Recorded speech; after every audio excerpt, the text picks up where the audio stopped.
Yeah, first of all, welcome everybody. Glad to see you. I would be remiss if we didn't start out acknowledging what happened yesterday at the NFL headquarters. Our thoughts and prayers are with all the families that have lost their loved ones, and we honor the policemen that also died in the line of duty, and our prayers are with the ones that are injured. So I'm glad to take a few minutes to acknowledge the horrendous acts of that yesterday. Well, welcome to camp. We're always excited to have a new season to get started. We're really excited with our young players and our new coaching staff, and you can see the energy around the building. We're all committed to making this just a tremendous year. So we're glad to be back at camp. And we're also really excited about the new Dome Stadium. A lot of progress has been made. I mean, we started out thinking, what can we do for the fans in this community, and what can we do for Northeast Ohio and for Cleveland? And I think the Dome Stadium is a transformational project that will deliver a world-class experience for our fans and also spur economic growth and conversation on what a great place this is to live. So, Jimmy? Not a lot to add. I think it is exciting when the players are back. And for those of us who are here most of the year, it's just a much different energy level. I think you can tell we're working hard in camp. It's been hot, which I think is good because it'll be hot during the season. And they battled through that well, 2 straight days in Pat, so this will be a good test for them today. But off to a good start. Certainly hate that Kenny got a little dinged up, but hopefully he'll be back quickly. And I would echo what Dee said. Really excited about Brook Park. Most appreciative of the state of Ohio and all the work they did. Governor DeWine, Speaker Huffman, President of the Senate McCauley, Senate Finance Chair Jerry Serino all did a tremendous job in helping make that happen. And we're excited. I think sometime late this year we'll start moving some dirt. There'll be significant construction starting in the first quarter, and I think now's the time for this community to really work together to create a tremendous situation here in Brook Park, as well as along the riverfront, a re-envisioned lakefront, and potentially an almost new airport. So lots of exciting things going on here in Cleveland, and we're happy to be part of it. And we'll start with any football questions you all have. Jimmy, the season hasn't even started yet, and the Browns and you are already being linked to Arch Manning. Is this your comment about the buzz, the potential buzz as the season goes along? Well, Tony, you know you're in the business, and you get paid by how many hits you get, okay? And I think if you know the Manning family, I would bet that, and I don't know Arch at all, okay? I bet he stays in college 2 years, so I don't even think that's worth discussing. So, Jimmy, back in March, you talked about being patient about the quarterback. Does that patience also kind of extend to allowing Kevin the opportunity to, when you find that guy, have the opportunity to work with him? absolutely. Jimmy, what, in terms of wins, what would be a successful season? Jeff, do you really think we're going to answer that? Listen, we got to do better than 3, okay? To put a number on it, I don't think we will ever do that. Everybody, coaches, players, personnel, ownership, all knows that 3 and 14 won't cut it. We've got to do better. I think we'll know what better looks like. Jimmy, can you address how can you help fans to understand that you guys do care about the health and safety of women, since you've had 3 guys since last year with domestic violence incidents? Yeah, great question. Let me say it's extremely frustrating, okay? Obviously, we're not communicating as well as we should, and we take responsibility for that. We have internal resources, we have external resources, we talk about it continually, and it's something that we need to do a better job on, but it is frustrating. Yeah, it's a big focus for us in the organization, so thanks for asking.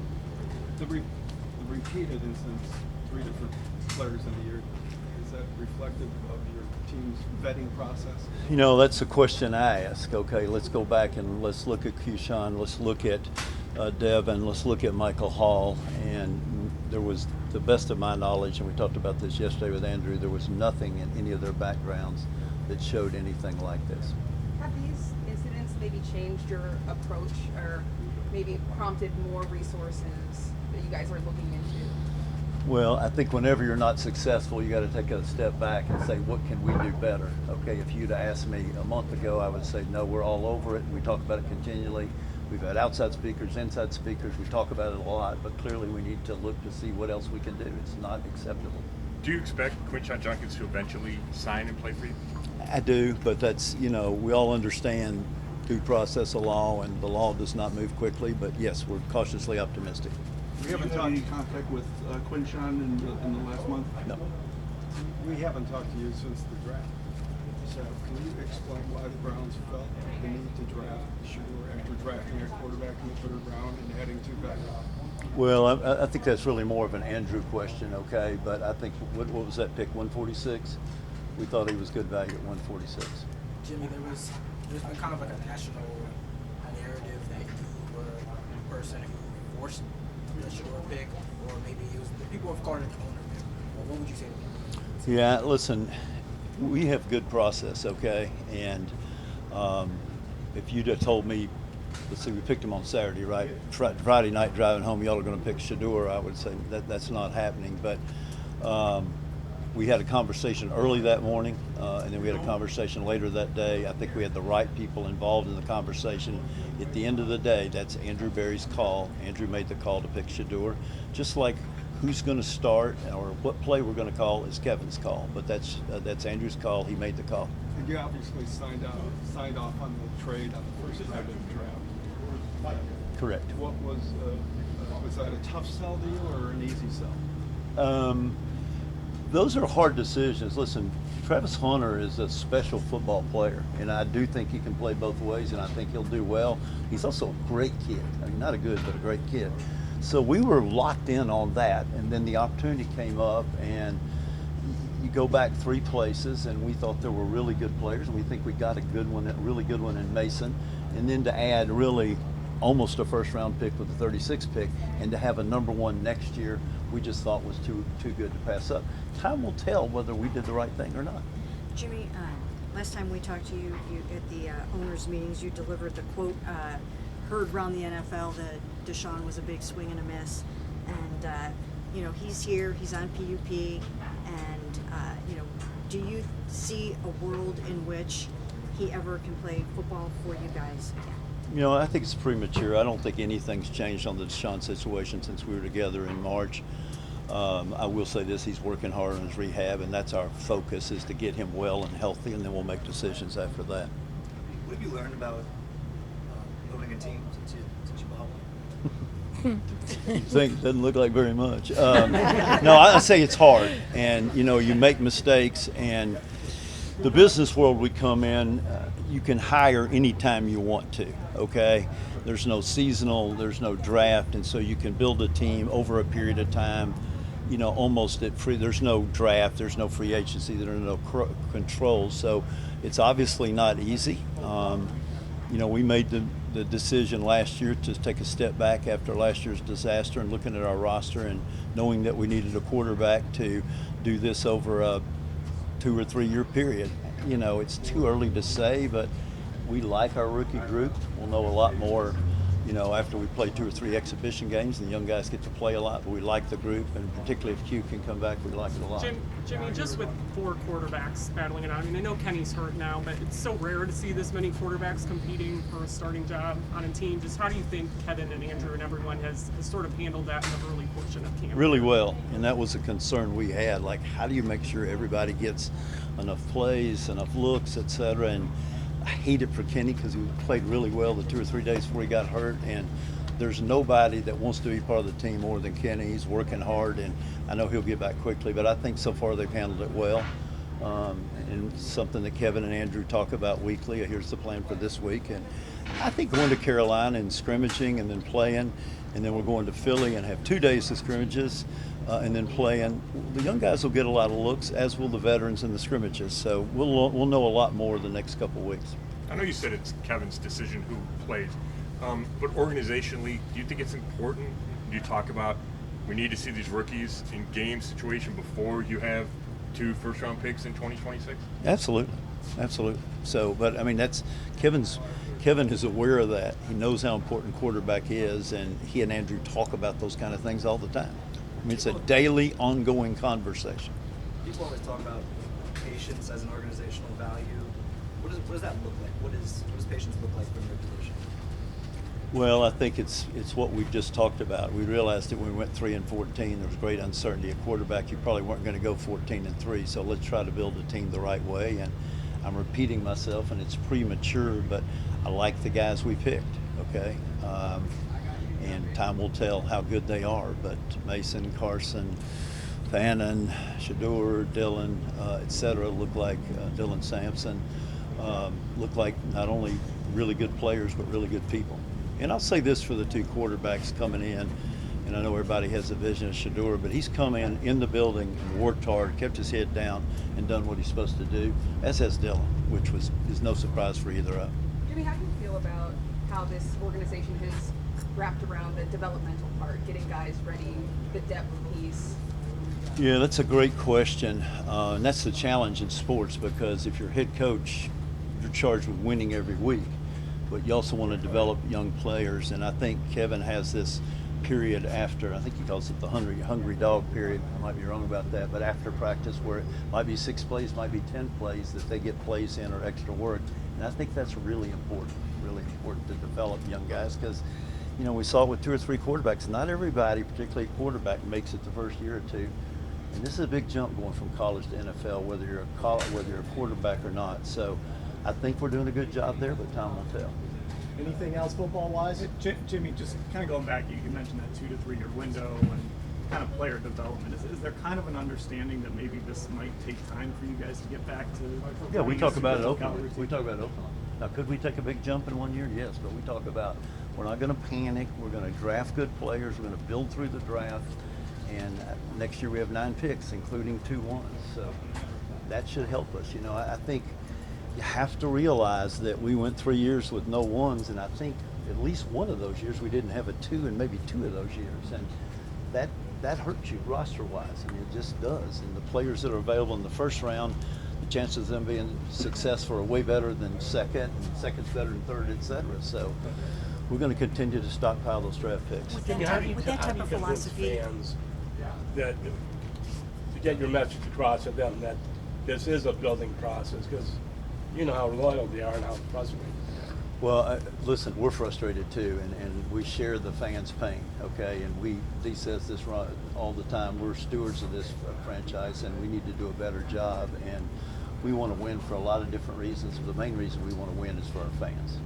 They really do. We have great fans. Mayor Kenny? with that type of philosophy of sort of a little bit of a patient attitude for this season, what does that mean for Kevin Stefanski? Because people are already asking me if he's on the hot seat this year. Yeah, and listen, I don't. We talk to you all fairly frequently, and we're very supportive of Kevin and Andrew. Now, do they need to do better? Yeah, but so do Dee and I. You know what I mean? And these are high pressure jobs they have, but we really like them in their roles as coach and GM, and we really like them as people. And I say this all the time, they're 38 and 42 years old. How much has that patient approach, how much have you guys kind of talked about your history owning the team? Just how much have you kind of learned that? And The hard way? that over the course Yeah, of- I think we did a poor job early on, and hopefully we're doing a better job now. And listen, we talk about it organizationally. This isn't just ownership, but we talk about it, all Andrew's staff, all Kevin's staff, everybody is aware of the plan. And that's how good teams work together. All right, we'll take some stadium questions now. So, Jimmy and Dee, what can you tell us about the last $600 million you've said you needed for the dome? The county says it won't pay. Where will that money come from? Do you know yet? Yeah, really good question, Ed. First of all, most appreciative of the state of Ohio, as we said earlier. What we said all along is we hoped there was $600 million available locally. I think through Brook Park and the mechanisms we put in place, that's 300, so that leaves you 300 short. What I would say this big picture, and we never, I know it frustrates you all, we never want to front run the people, and so with the state of Ohio, we never talk publicly about how things might get financed. And by the way, our plan isn't what they used to come up with the $600 million. I don't want to do the same thing with the county. What I would say is now is the time to work together. Maybe it doesn't work out with the county, but now's the time to sit down and see if we can't work together. This is an important project. I don't think many other entities are spending $2 billion plus in this community. And we are located in the county, so we will be working with the county. And the mayor of Cleveland has said that he doesn't want his lakefront left without getting anything.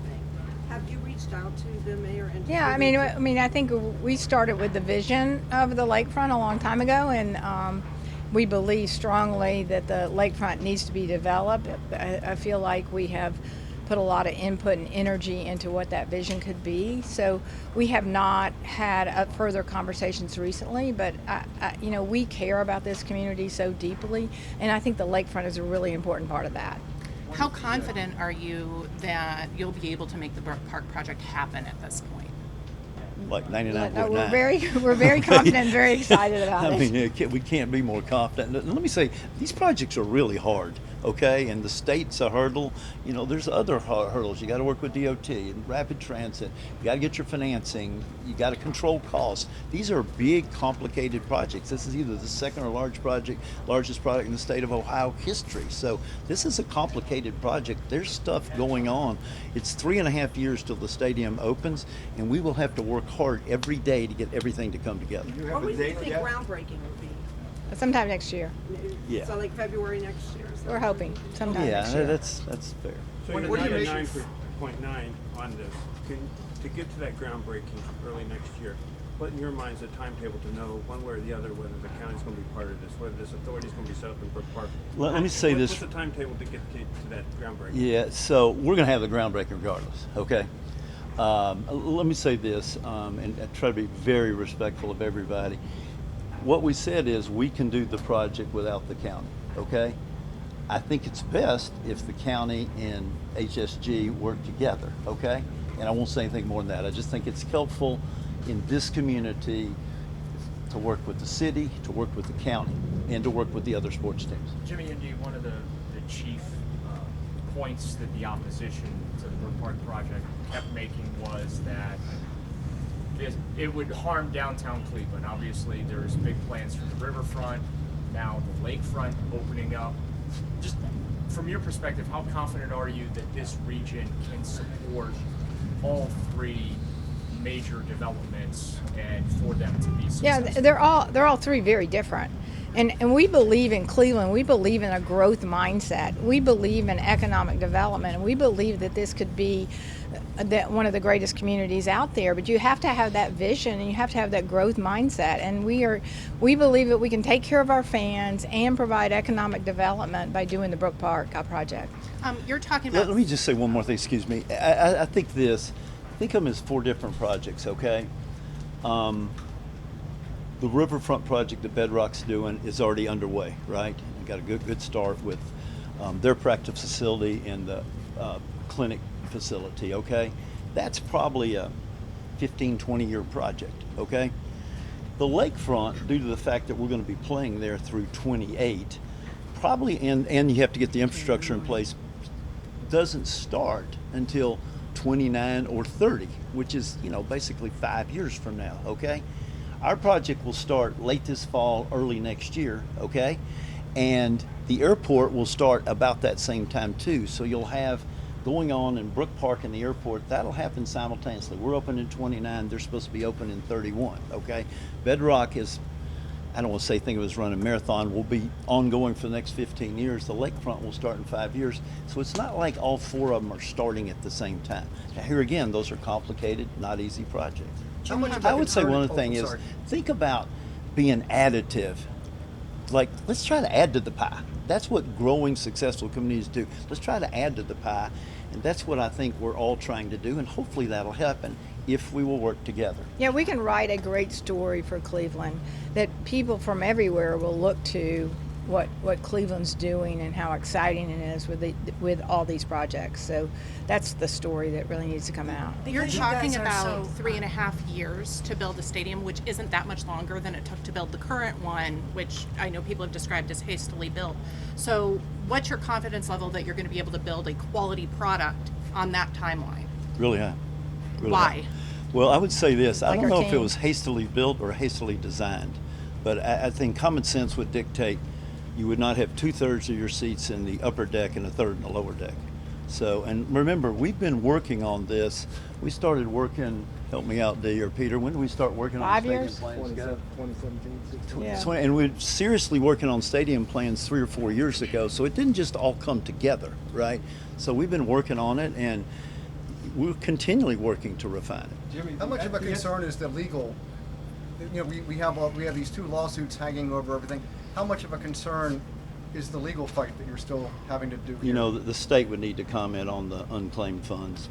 Oh, I don't mean unclaimed funds. I'm talking about like the city. Okay, listen, I'm not an attorney, but I don't think the intention was to keep a team from moving 12 miles to live up to the lease they're in and to contribute $2 to $3 billion to community. I don't think that's what the Modell Law was for. We're cautious that we can cautiously optimistic we can work things out with the city. Jimmy, with you guys being so busy with your project here and with the stadium, what do you think your involvement will be with the lakefront when it comes time to do that? Are you guys going to be, what will your role be? We don't know that because we haven't been involved in the conversations of what they're planning on doing, but obviously we care about Cleveland and we definitely want to see the lakefront done. The estimated capacity of the new stadium is what, 65? 65, 66 with a room to go to 68 to 70. That would seem to disqualify that as a Super Bowl site. I don't know about that. I think what the commissioner said when he was here is, or maybe it was when we were in Columbus, I can't remember, is listen, the stadium is going to be Super Bowl ready.